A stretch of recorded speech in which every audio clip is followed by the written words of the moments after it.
We're back. Karlo Dizon is my in-studio guest. Karlo is, if you don't already know, he's a Democrat candidate to the delegate to Congress position.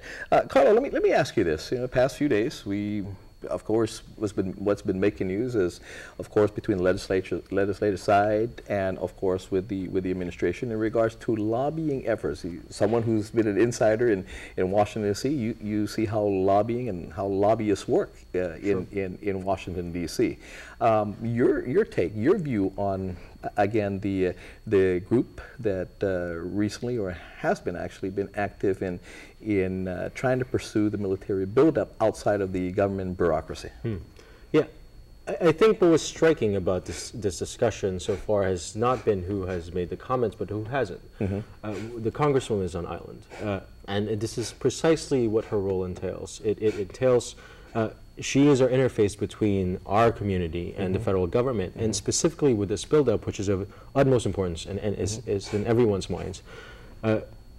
I don't understand why this lobbying group has to feel the need to spend $20,000 to go to D.C. when they can spend 20 minutes going to Adelup or Organa and meet with our congresswomen and voice their concerns. So I think this is a testament to, one, either the lack of desire to insert into this discussion from the Congresswoman's ends, or two, an inability to deal with the things that need to be dealt with. And I think this is precisely the type of inaction that a lot of people are tired of, and that's exactly what we are trying to tap into in terms of our community. Now she said, actually the news reports have said that she endorsed the private sector's lobbying efforts of trying to get this. And I mean, I can understand that point of view in the sense, it's like, you know, if I can't do it alone, I mean, Karlo, can you help me, and can we get other people to help? I mean, I can understand that point of view, but in what you're trying to say basically is that, wait a minute, that's your role. That's your role. Exactly. And we understand your position. We understand you're non-voting at this point. And then if you're needing the community to come back to support you, then ask the community. So is that basically what you're saying? And I mean, you know, that's even more striking with the fact that she actually supports their comments. If she does support what they are saying and what they are pushing for, then why has the office not made that argument themselves?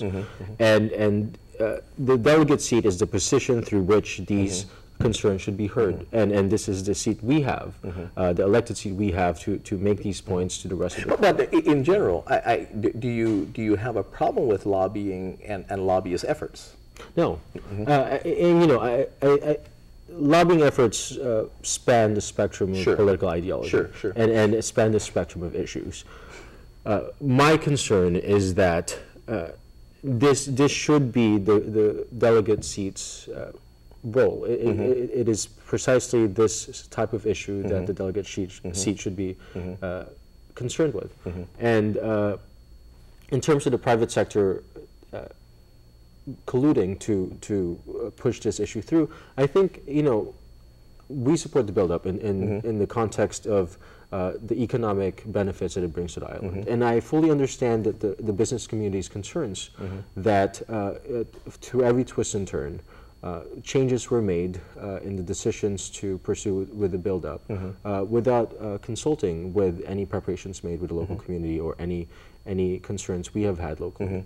And so I do understand that this is something that needs to be pushed forward.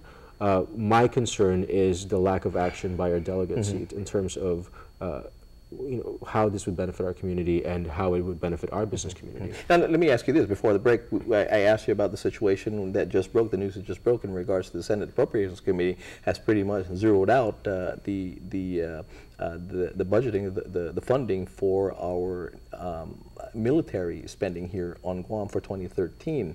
And of course, you got two strong, powerful, ingrained senators from Hawaii that, okay, looks at Guam, views Guam basically as against competition. How would you maneuver through those giants? I think, you know, it's not an issue of maneuvering, and I think for the longest time we have seen ourselves as subservient, either to Hawaii or to the mainland U.S. If elected, I would want this delegate seat to be a seat that is no less effective, no less powerful than any other seat in Congress. Yes, you might not have a vote, but that doesn't mean that their interests should not be heard. And the Congresswoman, as much as I respect her, I think has operated under pretext that we are an island that is beholden to decisions made on the federal level. And that's precisely what we want to change. And people comment and criticize on my youth, but I think that is an opportunity. It's an opportunity to cultivate relationships in the coming years.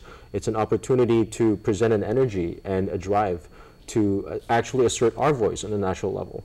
And when people talk about my background in terms of White House or Parliament, I have had experience dealing with officials in not just in national but international scale as well. And I think the fundamental thing that I've taken away from that is that there's nothing about where I am from, Guam, that is fundamentally different from anyone. And you've got foreign policy background as well with that. Sure, yeah, and experience in China. And I think it's just, it really is the thing that I think when people look at my background and when they talk about my experience, I think it's the idea that we can make a difference in the national stage, and that's what we want to get to the seat. When I come back, I'm going to ask you about how do you feel of political self-determination and maybe strengthening the position of delegate to maybe congressman, right? Sure.